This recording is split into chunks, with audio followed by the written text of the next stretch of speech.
Nous allons poursuivre maintenant avec la Côte d'Ivoire où le président Alassane Ouattara a prêté serment en présence de l'empereur et du jeune doyen. Le président ivoirien a plaisanté lundi lors de son discours d'investiture à Abidjan pour son troisième mandat, relevant les surnoms qu'il donnait aux 13 chefs d'État présents pour la cérémonie, après avoir indiqué qu'il surnommait affectueusement Patrice Talon du Bénin, Roch Marc Kaboré du Burkina, son petit frère et son neveu.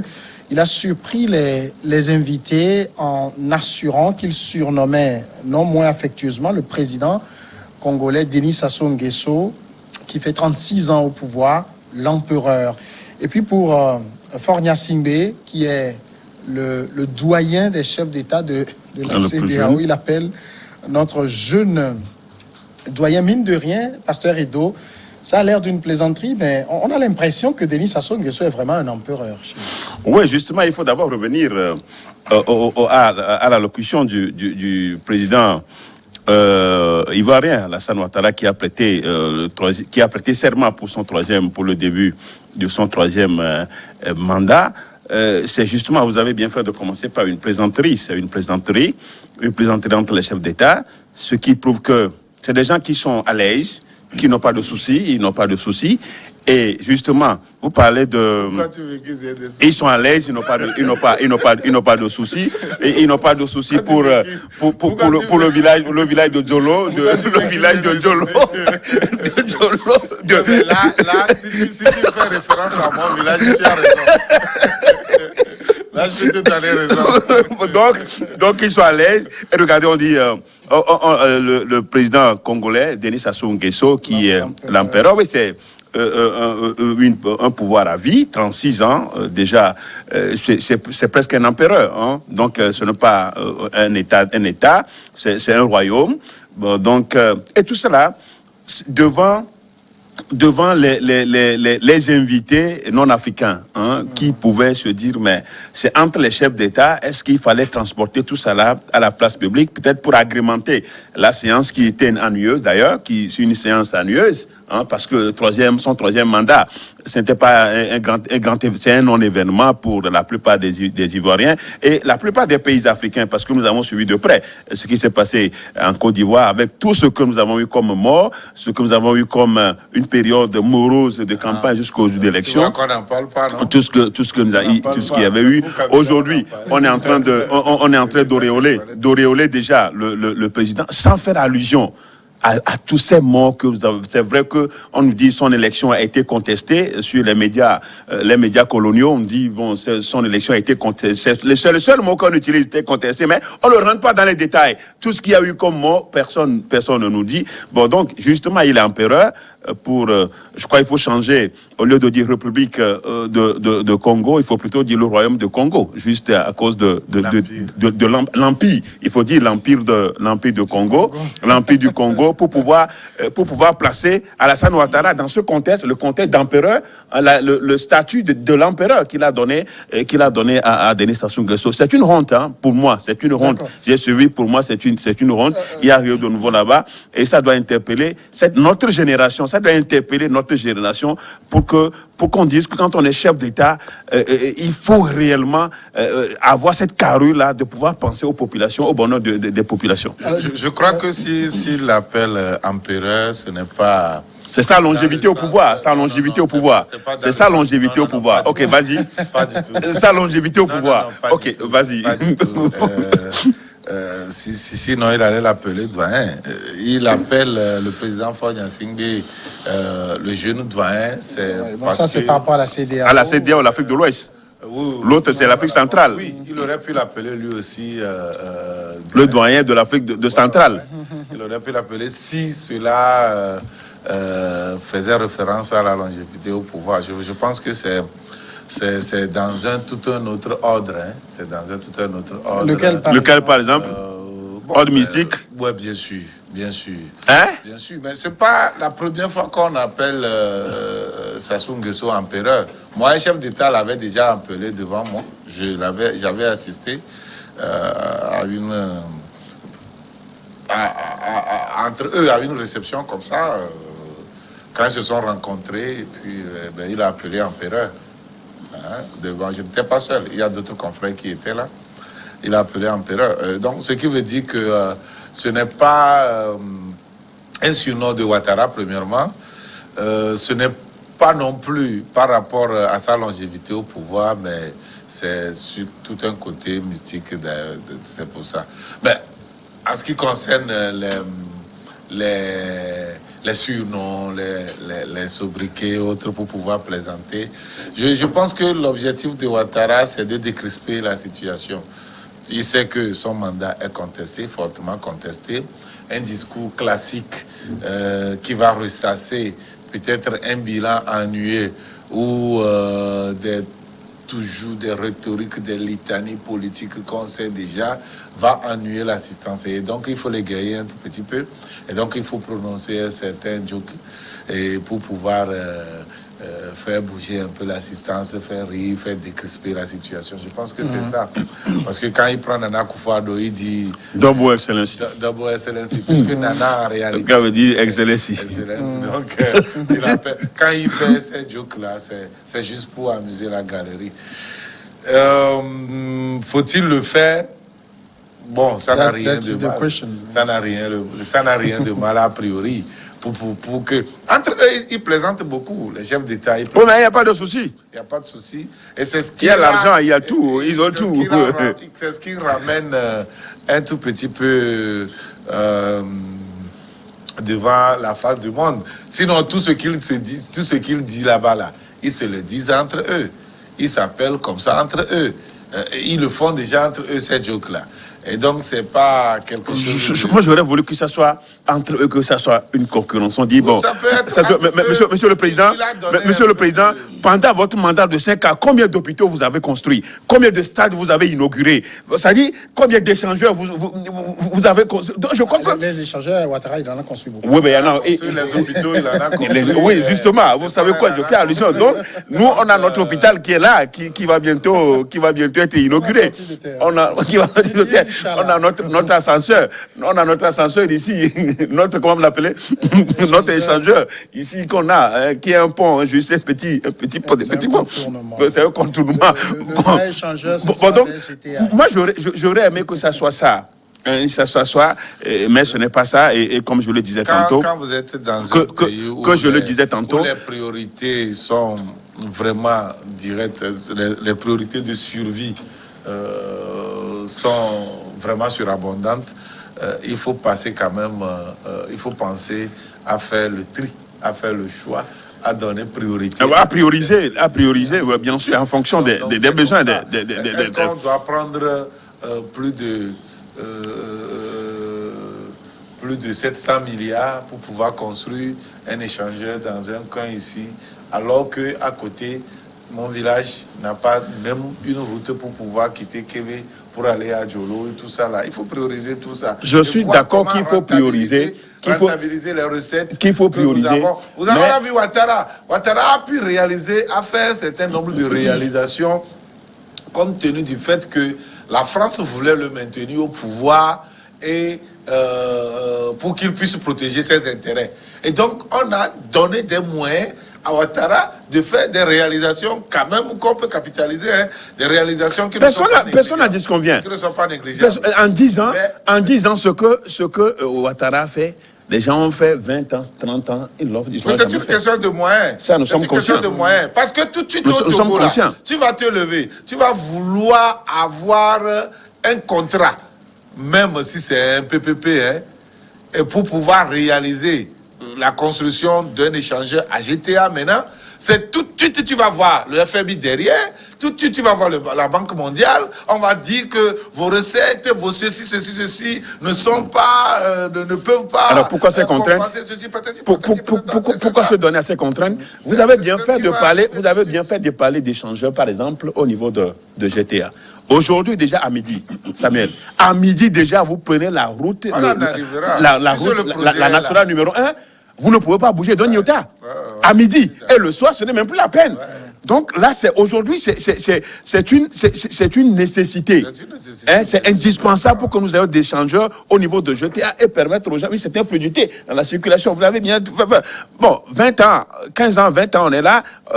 On ne l'a pas encore. Peut-être que ce mandat va nous donner. Question de moyens. Pourquoi question de moyens? Question de moyens, on ne peut pas dire que le Togo est pauvre. Le Togo n'est pas si pauvre. Le Togo n'est pas si pauvre. Allons-y. Non, on va parler de l'empereur et du jeune doyen. Si on n'a pas encore, si vous permettez, on va revenir quand même à ces ces petites phrases taquines entre chefs d'État. On sent que dans le milieu, ils sont très détendus entre eux. C'est normal. Pourquoi vous voulez qu'ils soient tendus? Entre eux. C'est un peu comme si, bon, on se entre eux. de ce que la masse pense. Non, parce que... Pas obligatoirement. Ouais, parce que Ouattara, il se permet de s'amuser, connaissant très bien son contexte aussi.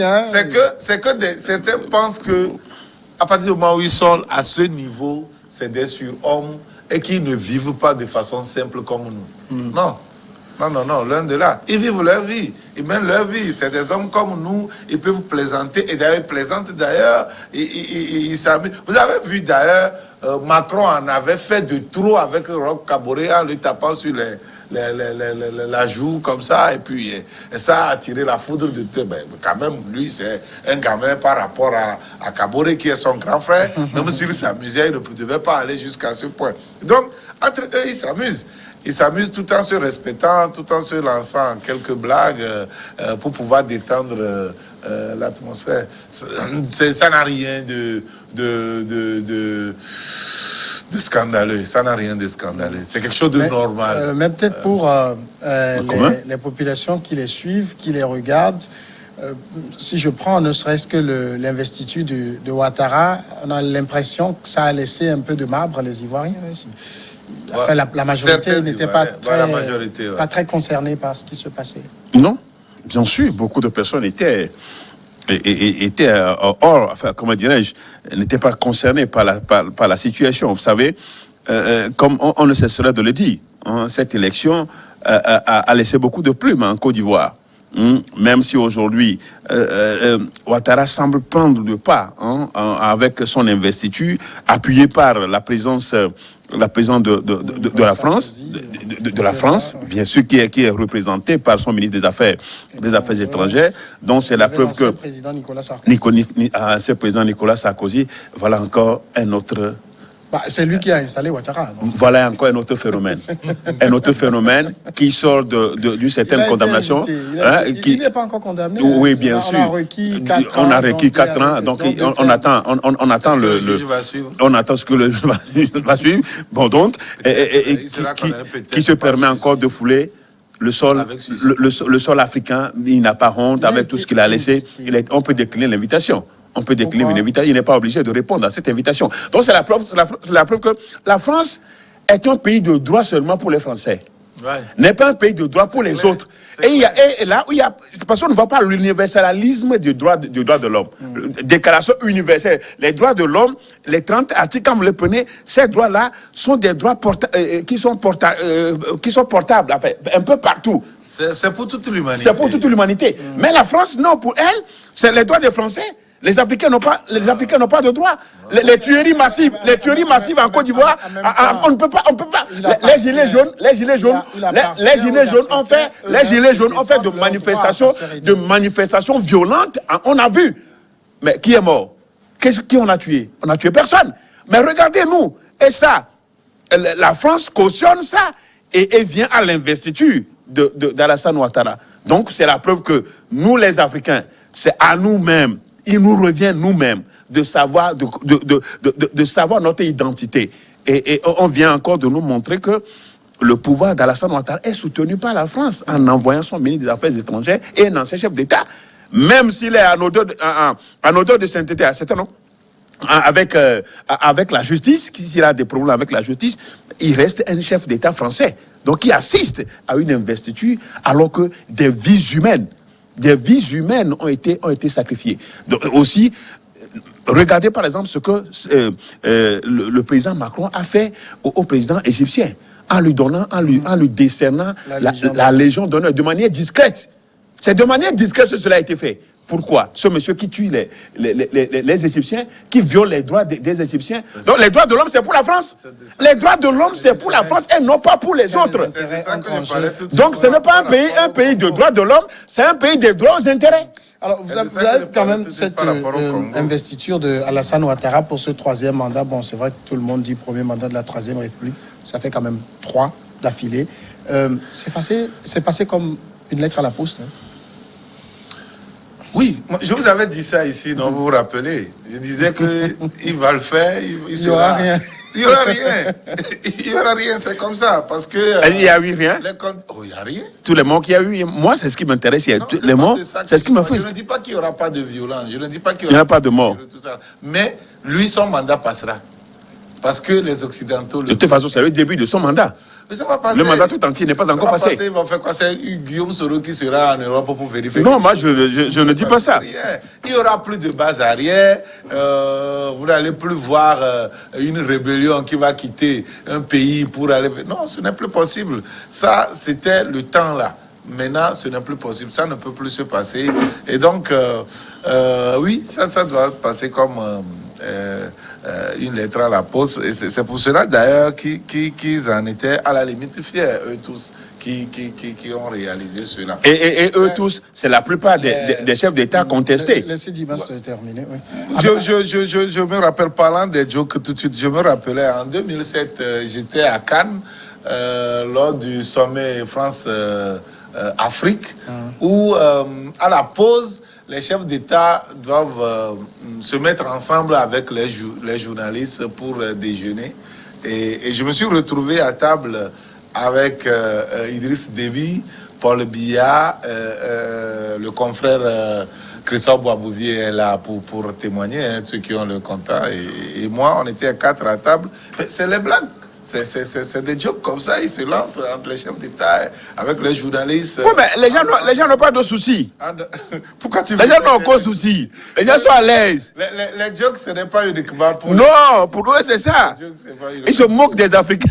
En faisant des jokes là, c'est se moquer des populations. Pour dire, vous restez là-bas. Ça se fait tout autour. Hein. Les autres chefs d'État, ça riait.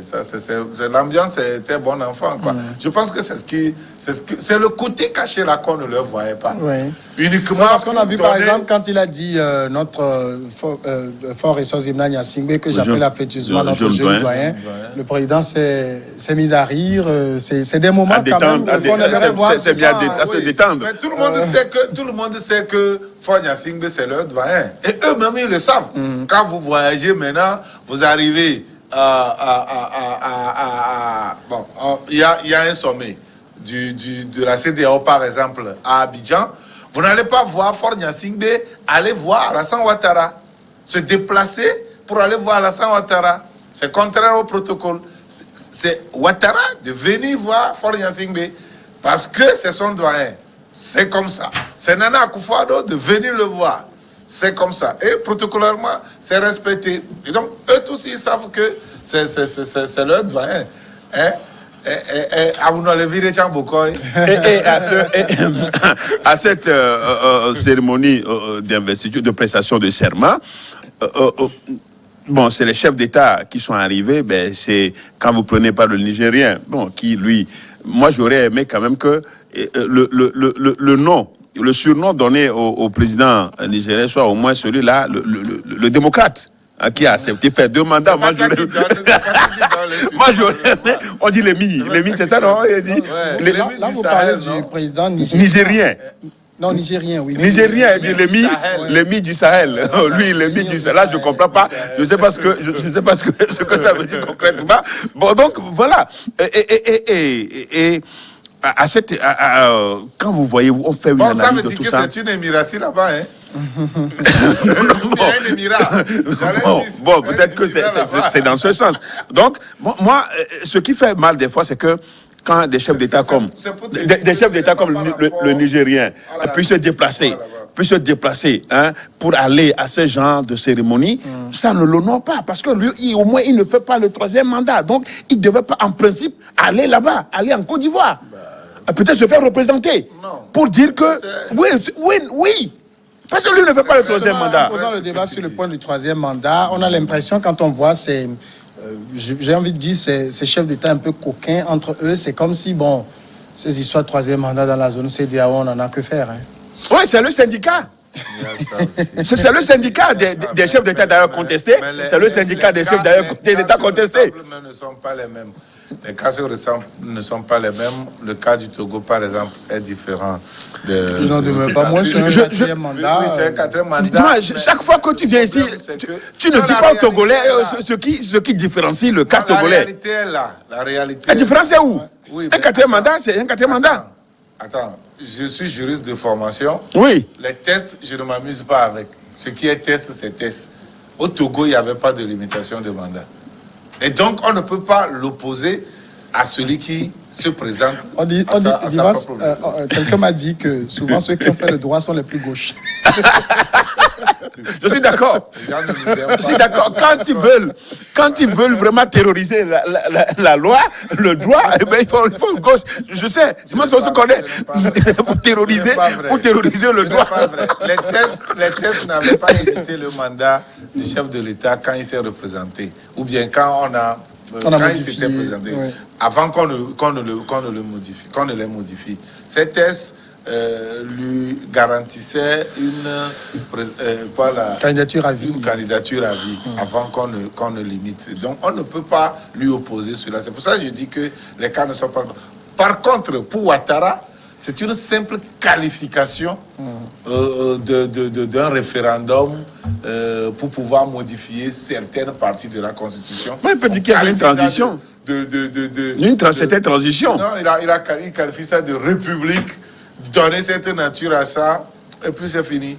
Il oppose ça. Alors que le terme de limitation, le passage de limitation de mandat figurait toujours dans la Constitution. En principe, l'esprit de la Constitution a été violé et la lettre aussi a été violée. On ne devait pas l'accepter. C'est pour ça que je dis que les cas ne sont pas les mêmes par rapport à ce qui s'est passé au Togo. Non, c'est pas la même chose.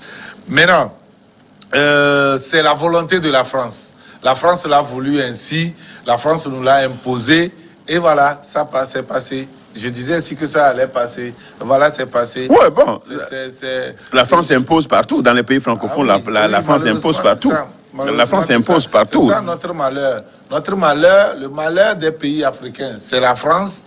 C'est vrai que quand nous le disons, nous sommes taxés d'anti-français ou quoi là. Non, on n'a rien contre la France. D'ailleurs, nous faisons notre débat en français. Oui. Nous parlons le français. Nous avons ce côté positif de la chose. Mais c'est cette émission voilà, dans les affaires. C'est le fait d'imposer contre la volonté populaire et de faire le droit en France et de ne pas l'appliquer dans les pays africains. Mais c'est tout. Nous n'aimons pas.